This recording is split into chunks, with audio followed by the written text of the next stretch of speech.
ব্যাপারটা আমি বলি শুনো, লাইফের ফার্স্ট টাইম এই যে দাঁড়িয়ে থাকছি, এটা কিন্তু দাম ব্যাপার। হ্যাঁ, এটা কিন্তু সবাই দাঁড়াতে পারবে না, পারবে না। তুমি তাও একসাথে দাঁড়িয়েছো, তার জন্য যেহেতু বলেছিলাম যে দাদা বৌদি বিরিয়ানি, সেটা রয়্যাল, ঠিক আছে, রয়্যালে ফিক্সড না। আমি আবার ট্রাই করি, পড়ে গেলে যাবো মারা কি আছে।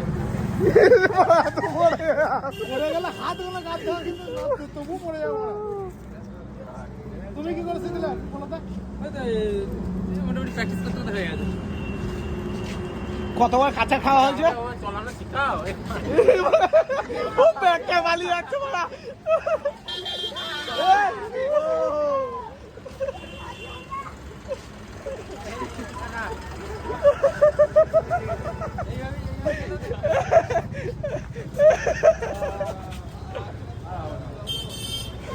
চলা যাবে, ঠিক আছে, আমি একটা বলি, চলা যাবে কিন্তু একটু শিখতে টাইম লাগবে, কিন্তু হ্যাঁ, শিখতে টাইম লাগবে। তুমি তোমার যা দেখলাম, তুমি 7 দিন পেয়ে যাবে। দরকার ভাই, কদিনে পারবো? 7 দিন।